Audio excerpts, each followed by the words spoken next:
Hello friends, welcome back in Indian में science with Dolly 24। I hope so guys आप सभी स्वस्थ होंगे, मस्त होंगे, जबरदस्त होंगे, हर रोज अपनी ज़िंदगी में नई नई खुशियों का वेलकम कर रहे होंगे। दोस्तों, जैसा कि मैंने मॉर्निंग में वीडियो बनाया था, आपको बताया था कि भगवान श्री गणेश की पूजा करके किस तरह से आप संकटा चौथ पर अपनी मनोकामनाओं को पूर्ण कर सकते हैं।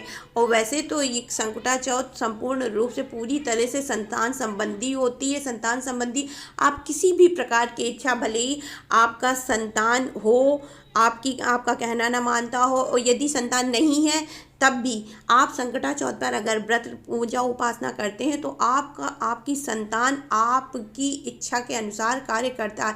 और इसके अलावा यदि आपकी संतान नहीं है तो आप संकटा चौथ पे व्रत रखते हैं तो उसके भी बहुत फ़ायदे। और किसी भी संबंधी, देखिए सिर्फ संतान संबंधी नहीं, यदि आपके जीवन में किसी भी प्रकार की बाधा, अपयश, कोई कलंक आपको लग रहा है तो उस स्थिति में भी आप भगवान श्री गणेश जी की पूजा उपासना कर सकते हैं।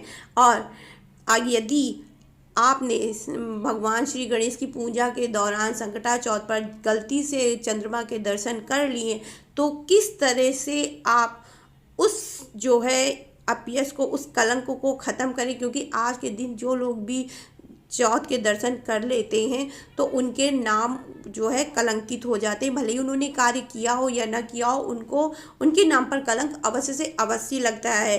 एग्जाम्पल के लिए ये देखिए, करवा चौथ पे जब स्त्रियां पूजा करती हैं तो छलनी से करती हैं, क्योंकि चंद्रमा के चौथ पर सीधा दर्शन करना कलंकित माना जाता है। इसके अलावा 3 तिथियां साल में ऐसी होती हैं जब जो है चंद्रमा के दर्शन नहीं किए जाते हैं, तो उसकी थोड़ी सी हम चर्चा करेंगे। साथ में किस तरह से आप अपनी इच्छा भगवान श्री गणेश से पूरी करें, क्या चढ़ाएं, कैसे चढ़ाएं, उसकी बात करेंगे।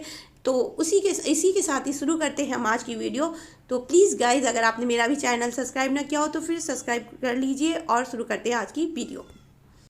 और इस चौथ में, मतलब जो ये भगवान श्री गणेश की चौथ आती है, माँ की चौथ, इसको यदि आप विधि विधान से पूजा पूजा अर्चना करते हैं तो अनजाना कोई भी दाग जो कि आपने कार्य नहीं किया है लेकिन आपके नाम, यश पर वो कलंक लग चुका है, तो वो योग भी कट जाता है। और यदि कोई षड्यंत्र आपके प्रति रचता है तो वो भी खत्म हो जाता है। हर तरह की बाधाओं को ये दूर करता है। और यदि आपके ऊपर किसी प्रकार का कर्जा है, आप नहीं दे पा रहे हैं, आप पैसा, मैंने मॉर्निंग में भी जो वीडियो बनाई थी उसमें भी बताया था कि यदि धन संबंधी कोई समस्या है तो आप जो है चौथ पे गणेश जी की पूजा करिए, हर हाल में ख़त्म होगा। और ये सिर्फ इसी जो है संकटा चौथ की बात नहीं हो रही है, आप अगर हर महीने कर सकते हैं तो करिए, वो आपके लिए फ़ायदेमंद होगा। संध्या काल को भगवान श्री गणेश की जो है विधिवत उपासना करें। इसके अलावा भगवान को तिल के लड्डू, दूर्वा व पीले पुष्प अर्पित करें। भगवान गणेश जी को पीले ही फूल अर्पित किया जाता है। इसके अलावा चंद्रमा को नीचे अर्घ, मतलब नीची निगाह करके अर्घ दे, क्योंकि यदि आप नीची निगाह दे करके भगवान को जल नहीं अर्पित करेंगे, चंद्रदेव को, तो जो चौथ का चंद्रमा होता है ये बड़ा कलंकी माना जाता है। चौथ का ही नहीं, साल में 3 तिथियां ऐसी होती हैं जो कि कलंकी मानी जाती हैं, उन पर कोई शुभ कार्य नहीं किया जाता है। और ये जो चौथ का होता है इस पे तो एकदम नहीं। इसके अलावा भगवान श्री गणेश के किसी भी मंत्र का आप जाप करिए, पूजा करिए तो भी करिए, अर्घ दीजिए तो भी करिए। और यदि आपकी कोई मनोकामना है तो उसको भगवान को, जब आप पूजा उपासना करें तो उसको अपने मन में रख करके करिए कि हे प्रभु, मेरी ये मनोकामना पूर्ण हो जाए। मैं अगली चौथ को फिर इसी तरह, जिस तरह आज मैं पूजा कर रही हूँ या कर रहा हूँ, देखिए ज़रूरी नहीं है कि औरतें रखें। यदि आपकी कोई इच्छा है, कोई आपकी मनोकामना है तो पुरुष भी पूजा कर सकते हैं। ज़रूरी नहीं है कि आप बच्चे के लिए ही ये व्रत रखें, आपकी कोई इच्छा है तो उसके लिए भी आप फास्ट रख सकते हैं। और इसके अलावा जहाँ तक रही चंद्रमा को नीची निगाह करके जो अर्घ देने की बात, यदि आपने गलती से चंद्रदेव का दर्शन कर लिया है आप नहीं ध्यान दें चंद्रमा को, जब आप अर्घ दे रहे हो, जल चढ़ा रहे हो और गलती से आपकी निगाह उन पर पहुंच गई हो, तो उस स्थिति में या तो आप बैठ करके चंद्रदेव के ही मंत्रों का जाप करिए, और चंद्रदेव के मंत्र नहीं आ रहे हैं आपको तो भगवान सूर्य देव के मंत्र का जाप करिए। सूर्य देव का मंत्र नहीं आ रहा है तो आप सामंतक मणि की कथा सुनिए। सामंतक मणि की कथा कुछ इस तरह से है कि दो भाई थे, सत्यजीत व प्रसेनजीत, और इन दोनों भाइयों में एक भाई गया मणि लेकर के अपने साथ में ही। प्रसेनजीत भगवान श्री कृष्ण से मिलने के लिए, जब वो भगवान श्री कृष्ण से मिलने जा रहा था और उसके बाद में रास्ते में जब मिल करके वापस आया तो उसे रास्ते में एक शेर मिल गया और शेर ने जो है उसको खा लिया। अब इधर इसका भाई इंतज़ार कर रहा था सत्यजीत कि मेरा भाई अभी तक का आया क्यों नहीं, और जब वो मिलकर आ रहा था तो उसको तो शेर खा गया था, लेकिन शेर से जामवंत जी ने वो जो है मणि ले ली, क्योंकि शेर उसको खा गया था और मणि लिए हुआ था। तो जब जामवंत जी ने वो मणि देखी, वो जान गया कि ये जो है मणि बहुत ही महत्वपूर्ण है और ये मणि की शोभा उसकी जो है अलौकिक जो है सामंतक मणि की शोभा वो जामवंत जी जानते थे कि ये भगवान श्री रामचंद्र जी की मणि है। तो जिसकी वजह से उन्होंने शेर को मार करके वो मणि ले ली, और जब वो मणि जामवंत जी ने ले ली, जा करके अपने गुफा में बैठ गए।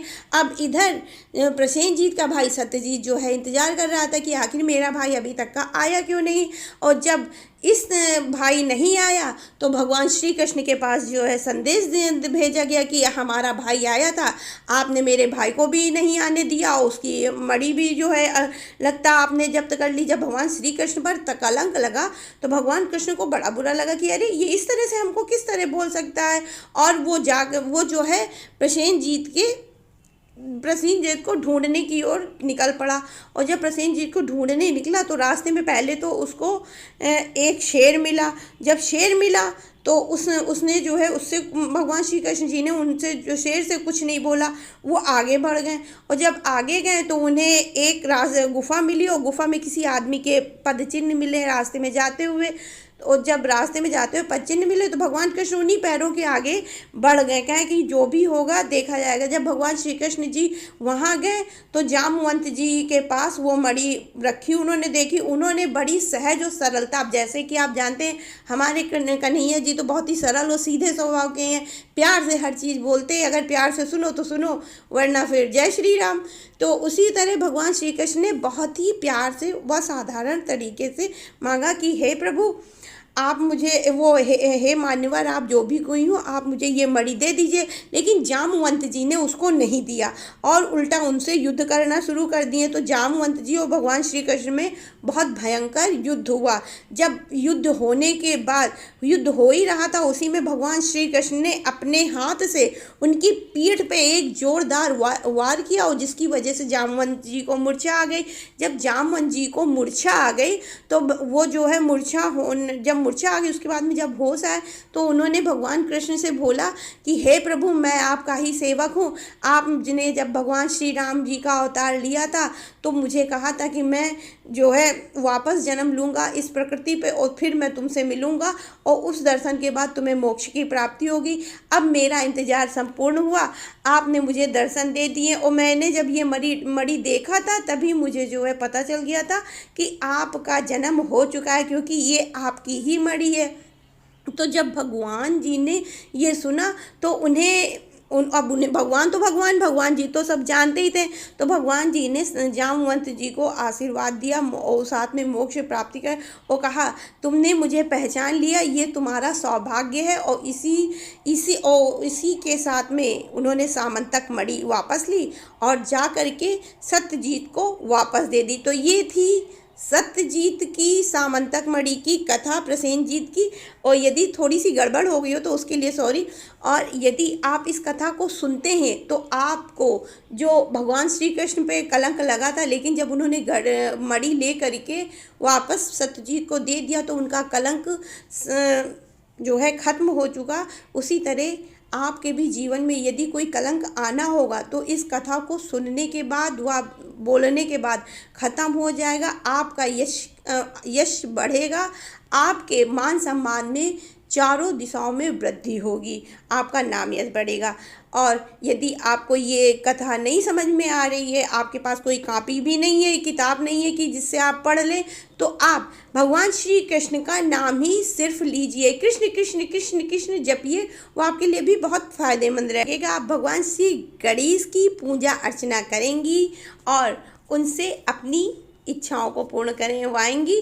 तो फिर इसी के साथ ही समाप्त करते हैं आज की वीडियो। आप आई होप सो गाइज आपको मेरी दी हुई जानकारी पसंद आई होगी। पसंद आई हो तो please like share and subscribe my channel. Radhe Radhe guys, Har Har Mahadev, जय श्री गणेशाय नमः।